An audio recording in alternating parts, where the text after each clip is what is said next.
Good evening everyone, welcome to Bajirao IAS Academy, daily newspaper analysis. Today is 16th December 2025 and these are the list of topics that we are going to discuss today.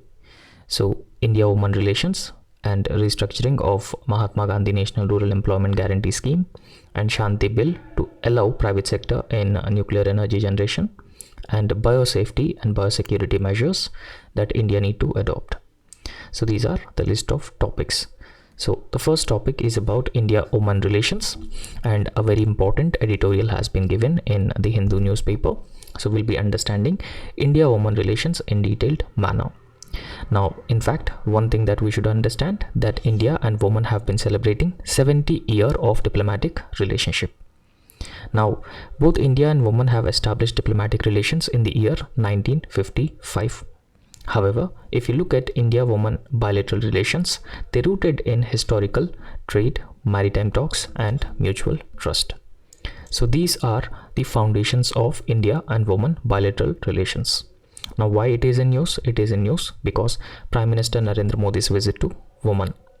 Now, in fact, it is also coinciding with regional instability after Gaza ceasefire and highlights the Oman's growing relevance in the West Asia's policy and Indo-Pacific outreach. So West Asia or Middle East is very important for India, for energy security, for diaspora, and for all these reasons. So therefore, Prime Minister Narendra Modi's visit to Oman is very important. So however, this visit of Prime Minister Narendra Modi to Oman is a renewed effort to further deepen the existing bilateral cooperation between India and Oman. So we all knew that there is a geopolitical flux which is existing. Amidst of this geopolitical flux, India has been focusing on further strengthening its relations with major countries in the Middle East, and one such country is Oman. So India's engagement with Oman is very important for India's energy transition, energy security, and further enhancing or strengthening the connectivity corridors in the region and beyond the region. So I hope you have understood the context of India and Oman relations. So let's understand about the Oman. So Oman is generally known as a balancing power and a trusted partner of India. So how Oman is a trusted partner and a balancing power in the Middle East? Let's understand this. But before understanding this, we need to look into the strategic relevance and understand importance of Oman, right? So if look at Oman and its foreign policy, it has consistently followed a foreign policy, and this foreign policy is based on the tenets like moderation, mediation, and neutrality. So these are essential elements based on which Oman's foreign policy is going ahead. Now, in fact, it has been distinguishing it in a conflict-prone region. So we all knew that Middle East is a conflict-prone region, but within Middle East, Oman and its foreign policy is guided by the tools like mediation, neutrality, and moderation. Oman is ready to, play a balancer role. So ready to address the existing issues or instability in the Middle East. However, if you look at the historical context of Oman, so many Gulf states were ambivalent towards India. So ambivalent in the sense that not the trusted partners. So most of these Gulf countries are not trusted partners of India, and at the same time, so they have this ambivalent position. So engaging with India, or sometimes they are also supporting other countries like China, Pakistan. So therefore, they always have this ambivalent relationship towards India, but Oman maintained open diplomatic strategic channels with India. So because of that reason, we can consider Oman as a balanced and a trusted partner for India. However, so this can be explained through a very good example, right? So Oman's neutral role in regional conflicts. So Oman always used to play a neutral role whenever there are regional conflicts, and a dialogue facilitation by Oman further enhances its credibility as a stabilizing force within the region and beyond the region. And in fact, Oman's policy is well aligned with India's policy of strategic autonomy as well, because traditionally India is also known as a balancing state, right? So India is also a trusted partner for several other countries. So there is a similarity between Oman's foreign policy and India's foreign policy as well. So let's understand the defense and security cooperation between these two countries. Now, if we talk about the defense and security cooperation, so both these countries have been strengthening and deepening the bilateral security cooperation. So the defense cooperation between these two countries is primarily governed by a memorandum of understanding on military cooperation, and this was signed in the year 2005. Secondly, now the other thing that we should understand that Oman is the first Gulf country with which India conduct joint exercises. Now in this joint exercises, it involves all three defense services: Army, Navy and Air Force. So therefore Oman is the first country that India conduct the joint exercises within the Gulf region. So however, if you look at the key and recent developments in the defense and security arena, so Indian naval presence in Gulf of Oman since 2012 to 13 for anti-piracy operations. Now if you look at the location of Oman, now it is a very volatile region, and it is it is also facing problems like instability, and there's also an issue of piracy as well. So therefore Indian Navy present in this Gulf of Oman since 2012 to 13 for anti-piracy operations. And then Deccan port is also a very important port, and as part of the logistic agreement at this Deccan port 2018, this Deccan port is also located within Oman, and this port provides basing, refueling and even operational turnaround facilities for the Indian Navy. So we cannot say that Deccan port is a military base for India, but as part of an agreement that was signed in the year 2018, so Oman provides this Deccan port provides basing, refueling and operational turnaround facilities for the Indian Navy. However, what is the strategic value of Oman as a trusted partner and a balancer in the region? Now, in fact, if you look at Deccan port as part of 2018 agreement, so it has been overlooking the Arabian Sea and Gulf of Oman, and that allows India to monitor Chinese PLA Navy activity in the Western Indian Ocean. So apart from that, Oman was the first Gulf nation to purchase INSAS rifles in the year 2010. So this is how Oman is strategically very important for India. Yeah, sorry for that. Now let's understand other important dimensions: maritime security and Indian Ocean cooperation. So in this context, so how both India and Oman have been strengthening their maritime security and Indian Ocean cooperation. So first thing that we should understand is that both these countries have been collaborating in maritime domain awareness. So as part of maritime domain awareness, both these countries patrol together against various threats and humanitarian assistance and disaster relief activities, joint military exercises. All these things will be conducted, and they reiterate the value of freedom of navigation within the Indian Ocean and beyond the Indian Ocean region as well. So we all knew that India has launched SAGA policy, security and growth for all in the region. Now in fact, Oman's geographical position near critical sea lanes, it complements India's SAGA doctrine. So Indian Navy is traditionally known as net security provider in the region. So therefore, close cooperation with Oman would further strengthen India's net security provider status within the region. So let's understand the economic and investment relations between India and Oman. So for that, we have to understand trade and investment as an aspect. The bilateral trade between India and Oman reached to 10.1613 billion US dollars in the financial year 24-25. However, it is much less than the actual potential of India and Oman. So however, the bilateral trade between India and Oman has been showing a steady growth. And in fact, if you look at the cumulative FDI inflows from Oman to India from 2000 to 2025, it is around 605 million FDI has been reached to India from Oman. However, there are some institutional mechanisms to further strengthen the bilateral relations between India and Oman. So what are those institutional mechanisms? For example, India and Oman Joint Investment Fund. Now, as part of India and Oman Joint Investment Fund, 50-50 joint venture between SBI and Oman Investment Authority. Secondly, so Oman has invested 600 million in India million in India, and third tranche of 300 million announced in the year 2023. However, so let's look at the location of Oman. So this is UAE and this is the location of Oman, and this is Gulf of Oman and this is Arabian Sea.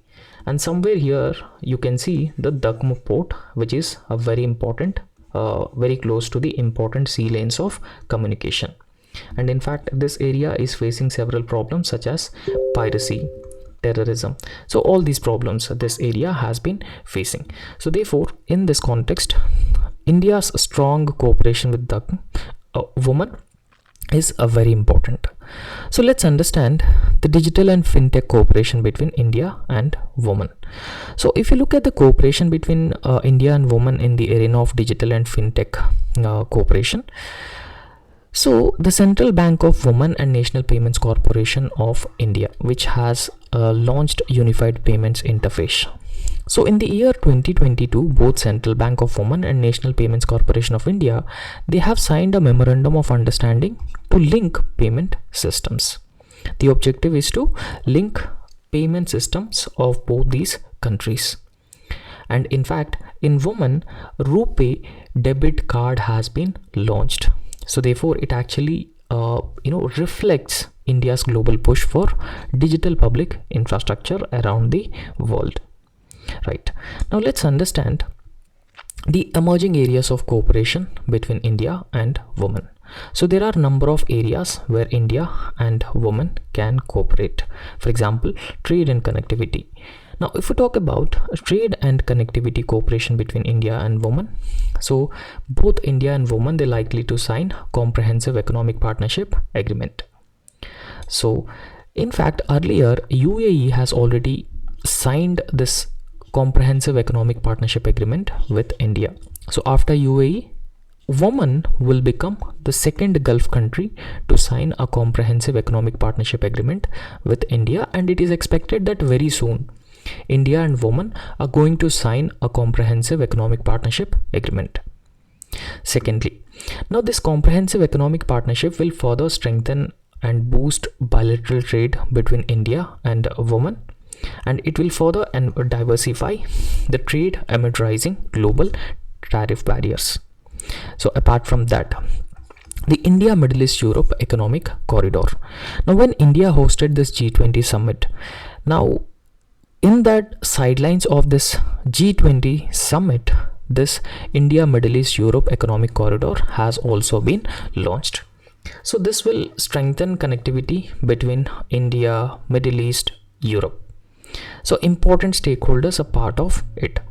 So therefore, women is expected to play a very, very important role and a very crucial role in this India Middle East Europe Economic Corridor, and it was announced in the G20 Summit, Delhi 2023. Right. So this is how a woman is very, very important for India in number of areas. Right. So however, so there are other important areas as well. For example, energy transition. Now, with respect to energy, for energy security, woman is very, very important. Natural gas, fossil fuels, so that we have been importing. However, so the cooperation may expand to green hydrogen, renewable energy, and critical minerals. Now, India has been looking for partners to diversify its sources of critical minerals, first thing. Second thing, India is also looking for the like-minded partners to invest in renewable energy and green hydrogen. So because they are sustainable alternatives to existing fossil fuel based energy systems. So women could further strengthen its cooperation with India in this domain. And India is also developing the strategic petroleum reserves in different areas.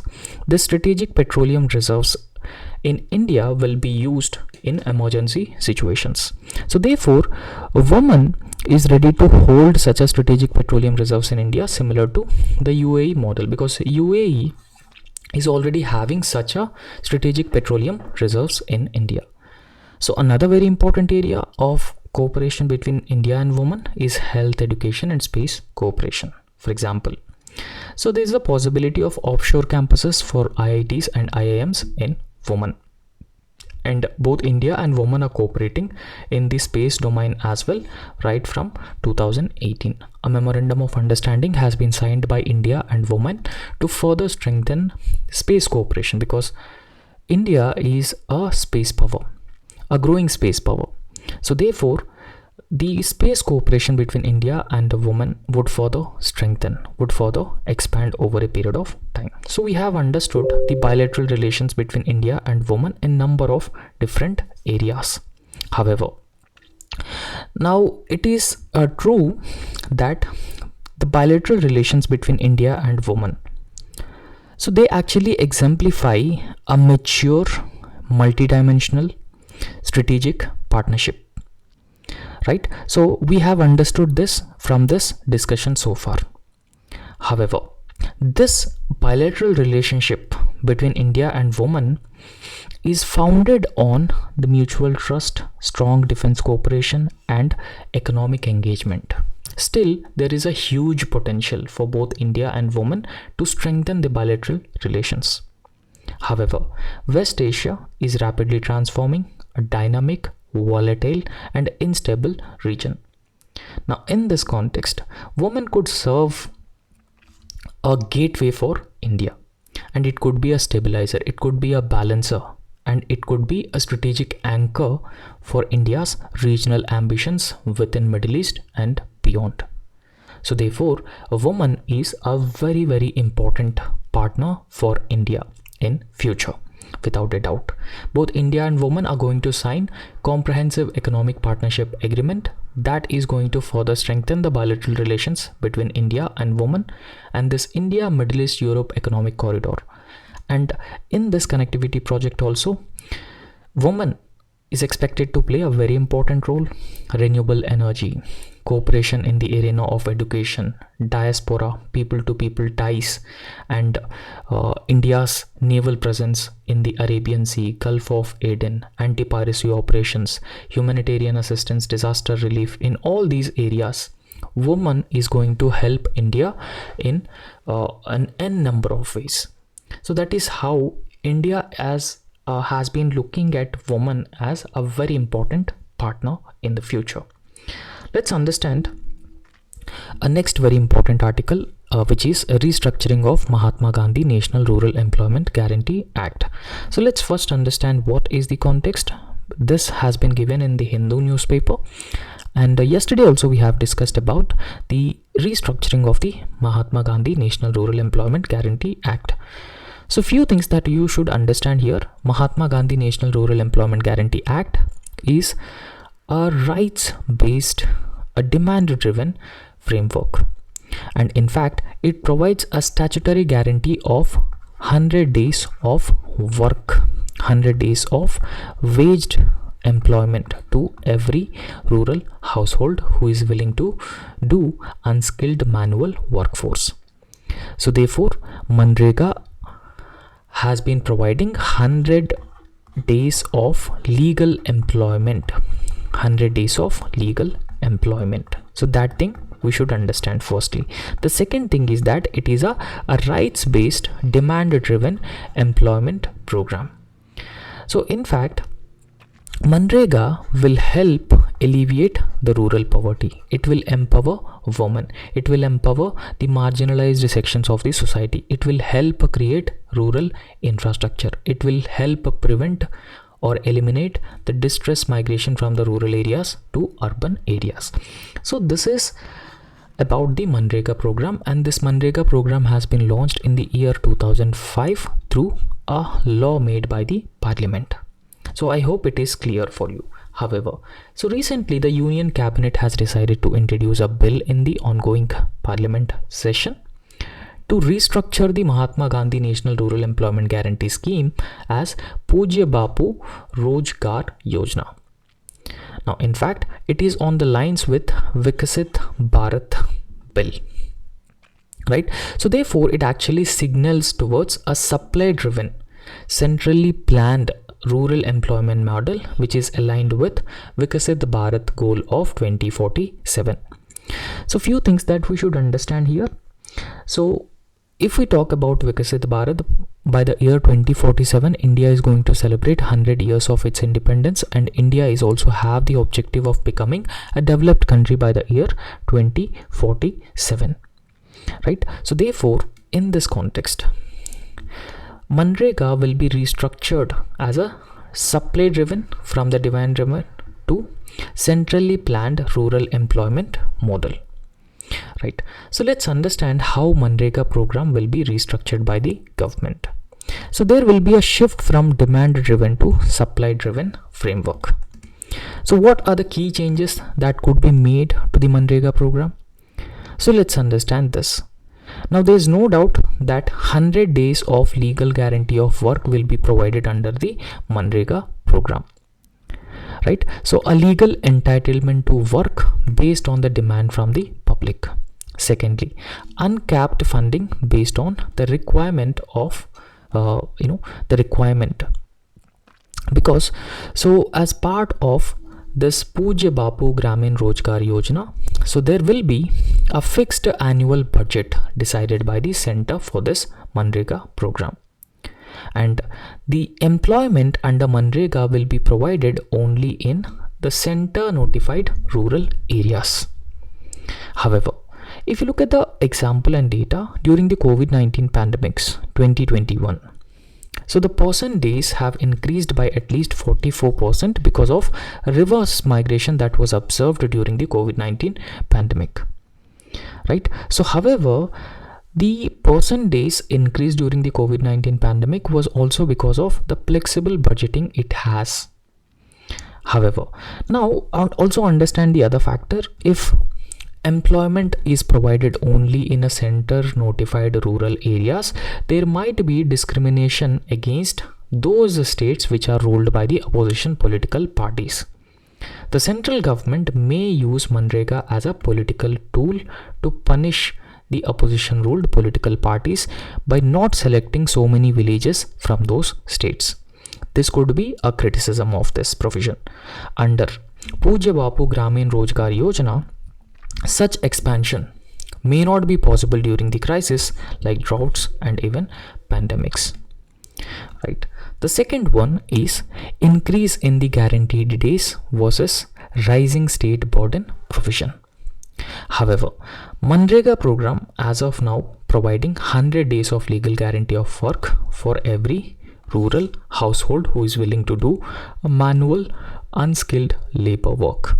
However, so this employment days will be increased to 125 days. It will be increased to 125 days from earlier 100 days under Pujya Bapu Gramin Rojgar Yojana. However, earlier, if you look at the fund sharing under the Manrega program, so it is 90% of the funds are provided by the center and just 10% of the funds are provided by the state governments for the Manrega program. So it is 90-10. However, under Pujya Bapu Gramin Rojgar Yojana, the funding will be 60:40. Right? So however, those states which are Himalayan states, northeastern states, the funding pattern will be 90-10. So the funding pattern will be changed. Earlier under Manrega, there was a uniform funding pattern across the country of 90-10. Right? So within 100 rupees for Mahatma Gandhi National Rural Employment Guarantee Scheme, so 90 rupees were provided by the center and 10 rupees were provided by the states. But this funding pattern has been changed under Pujya Bapu Gramin Rojgar Yojana. Right? So for example, what about the poorer states like Bihar, Jharkhand, Rajasthan, right? And Chhattisgarh, Odisha. So because if they don't have the funding, they may limit the coverage due to the fiscal stress that they have already been facing, because they have to contribute 40% of the total Manrega work. So it will be very difficult for those states. Right? The second very important thing, the third very important thing, centralization of planning and allocation of fund. So however, if you look at the legal provisions, The center is empowered to decide state-wise normative allocation of funding, notify specific rural areas for the implementation of the Manrega program. So there is a possibility of discrimination against the opposition ruled states if center goes on to do such allocation and notifying specific rural areas for the implementation of the Manrega program. So therefore, the implications would be it will reduce the autonomy of the state governments and panchayats, because panchayats at the grassroots level are given the responsibility to implement the Manrega program. However, so weakening the decentralized planning, which is under Article 243G of the Constitution of 73rd Constitutional Amendment Act. So however, Rajasthan previously expanded works during the drought years, and such flexibility may now be curtailed under this new Manrega restructuring. So however, earlier under the Manrega program, so you can understand that 100 days of legal guarantee of work was provided. Payment within 15 days was made. If the government is unable to provide employment within 15 days, unemployment allowance was also used to be given. And wage gender parity, where both men and women were paid equal wages, and work within only the 5-kilometer radius, and daily unemployment allowance if the government is unable to provide employment, and it is applicable to all districts, no discrimination. The funding pattern was also 90-10, and 1/3 of the jobs are reserved for the women, and it further strengthened the Panchayati Raj system because the implementation responsibility of the Manrega has been given to the Panchayati Raj, and social auditing will also be conducted by the Panchayati Raj institutions for the Manrega program, right? So because of all these reasons, Manrega was considered as a very, very important program. So however, so it has also introduced some other changes. For example, during the agricultural season, so suspension of this Manrega work. So suspension in the sense that there will be a temporary pause during the peak agricultural season, so to ensure that adequate labor is available for the agriculture work or farming. Now for example, during Kharif and Rabi seasons, for a temporary period of time, the Manrega work will be suspended to meet the labor shortages, right? So apart from that, technology will be integrated to prevent leakages, prevent corruption, and also ensure efficient delivery of the work and objectives. So for that to happen, there will be mobile based attendance of every worker, geotagging of work sites will be done. For example, studies indicate that 6 to 8% workers, they have faced wage delays due to digital exclusion, and poor connectivity and low digital literacy in rural areas could be another problem the people might face. So if it is digitized further, right? So in fact, we have the sustainable development goals. However, the implementation of the Manrega program will help address all these sustainable development goals which are mentioned here. For example, no poverty, zero hunger, good health and well-being of people, quality education, gender parity, gender equality, decent work and economic growth, reduced inequalities among the people, and even all these sustainable development goals can be achieved through the Manrega program. However, so the restructuring of this Manrega program may also lead to the dilution of rights-based character of this program, right? Because Manrega is considered as a rights-based framework, right? So it is just a retreat from this rights-based framework which is built over last 2 decades. For example, Manrega, it guarantees 100 days of legal guarantee of work, and it also provides unemployment allowance as well. However, if you look at the Pujya Bapu Gramin Rojgar Yojana, so it is a discretionary scheme dependent on the budget and notification from the central government. So therefore, it is just a dilution of this rights-based framework. However, the restructuring of Mahatma Gandhi National Rural Employment Guarantee Act into Pujya Bapu Gramin Rojgar Yojana, it reflects a paradigm shift from entitlement to entitlement conditioned delivery. Secondly, now in fact, the work days will be increased from 100 to 125 days, and there will be a greater technology integration. These are positive things, no doubt about that. However, increased centralization of this scheme capped funding from the central government, and higher state burden from earlier 90-10 to 60-40. So all these factors further risk undermining rural livelihood security. Right. So in order to achieve the objective of Viksit Bharat 2047 and Gandhian principles, the scheme must balance the fiscal prudence with the constitutional promise of dignified work and even decentralized governance as well. Right. So the next important topic is Shanti Bill to allow private sector participation in the nuclear energy generation. So let's understand this in detailed manner. Now, what is the need for Shanti Bill of 2025? Now, one thing that we should understand here is that if you look at the energy basket of India, so India's total energy generation, the nuclear power contributes just 1.5% of the total installed power capacity. And apart from that, the nuclear power contributes just 3% of the total electricity generation in India. Right? So nuclear energy is considered as a low carbon energy source. Low carbon energy source almost equal to a clean energy because it emits a very less amount of greenhouse gases into the atmosphere. Now we have ambitious goals that we wanted to become a net zero by the year 2070, and apart from that we need to meet the ambitious climate goals.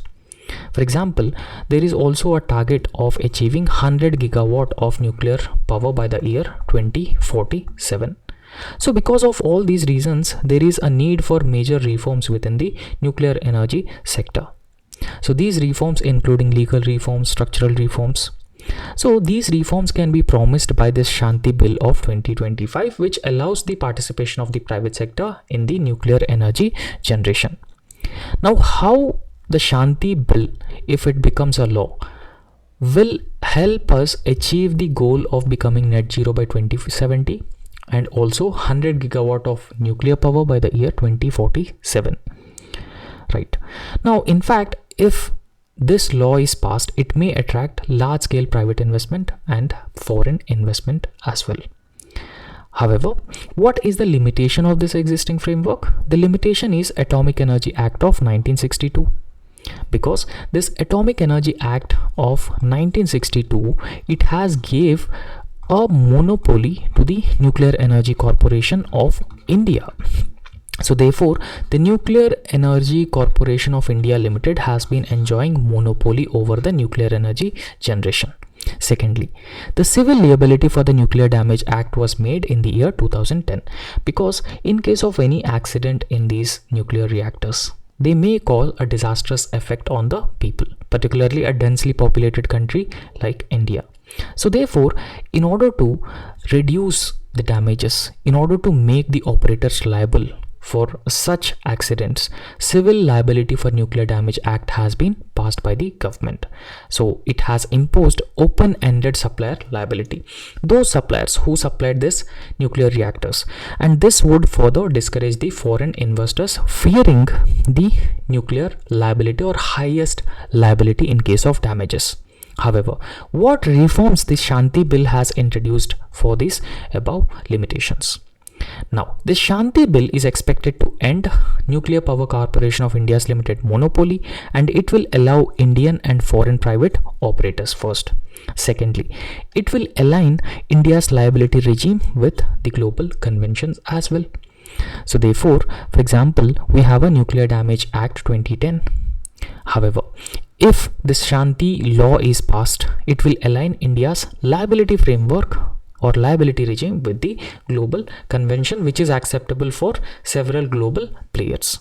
For example, US and French nuclear suppliers previously hesitated to invest due to this Civil Liability for Nuclear Damages Act of 2010 and its uncertainties. Now let's understand rationalizing of nuclear liability framework through this Shanti Bill. So what are the key provisions which are part of it? Now, in fact, this Shanti Bill, it limits the operator liability based on the plant size, firstly. Secondly, it caps penalties for severe breaches at 1 crore. Therefore, it will further significantly reduces the investment risk on new vendors. However, So there is a need for a predictable liability framework is essential for capital intensive nuclear projects, which typically cost around 15,000 to 20,000 every gigawatt. And then the regulatory oversight will also be further strengthened. For that, there will be an institutional reform. So how this institutional reform will look? So it grants statutory status to the Atomic Energy Regulatory Board, and therefore makes the nuclear regulatory framework is answerable to the Parliament, thereby further improving the transparency. So in fact, this provision has also helped addressing the long-standing criticism of regulatory overlap and executive dominance in the nuclear governance, because now the nuclear governance and its regulatory framework is made answerable to the Parliament under the new Shanti Bill. So if we allow the private sector participation in the nuclear energy generation, it will support clean energy and grid stability, because the nuclear power provides base load electricity with near zero emissions, and it is also considered as a clean fuel. So therefore, this nuclear energy, if we are able to produce this nuclear energy at a sustainable scale, it could complement the intermittent renewables like solar and wind energy. So recently, government has launched several such initiatives to encourage nuclear energy generation. For example, 20,000 crore mission has been launched for small modular reactors and expansion of 220 megawatt pressurized heavy water reactors. Finally, this Shanti Bill is also expected to promote innovation and technology development. For example, certain amendments will be made to the patent laws to encourage research and development and even indigenous nuclear innovation. Secondly, the small modular reactors further enable safer, scalable, and region-specific deployment as well. So these are the benefits of this Shanti Bill. Now let's understand another very important topic, which is about the biosecurity. So does India need to upgrade its biosecurity measures? So let's understand the context, in which context it has been given. Now, if you look at the biotechnology, which is an evolving and an emerging field of technology. Now everyone, including non-state actors, also have access to biotechnologies. So therefore, the recent advances in new biotechnologies, for example, synthetic biology, gene editing, recombinant DNA research, so they actually increased the human control over the biological systems. So this is a problem. However, these technologies can actually offer several potential benefits for healthcare, education, so healthcare, agriculture. So apart from the potential benefits that these technologies can offer the human civilization, so they also heighten the risk of international misuse of the biological agents.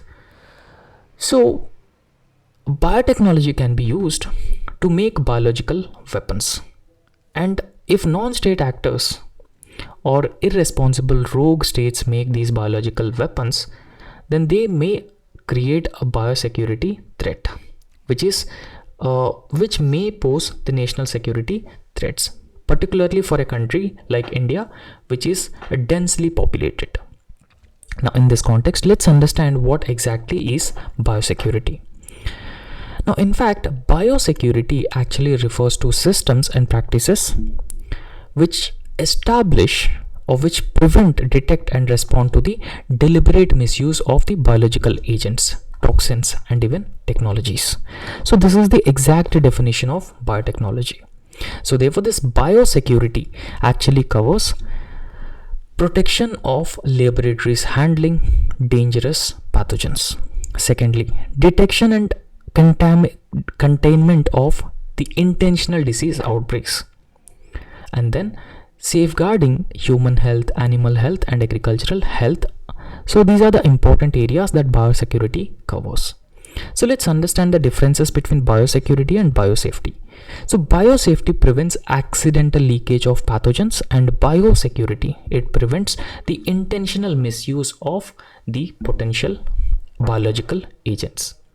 So for that, India needs to have a strong biosafety framework. And this strong biosafety framework, biosecurity framework, can be a foundation for effective biosecurity in India. Because India is a densely populated country, and India has also been facing threats from the non-state actors. So in this context, India needs to have a strong biosecurity framework to protect itself from such threats from the non-state actors and even the state actors as well. So that's all for today, and thank you so much. Please subscribe our YouTube channel and also like the video. Thank you.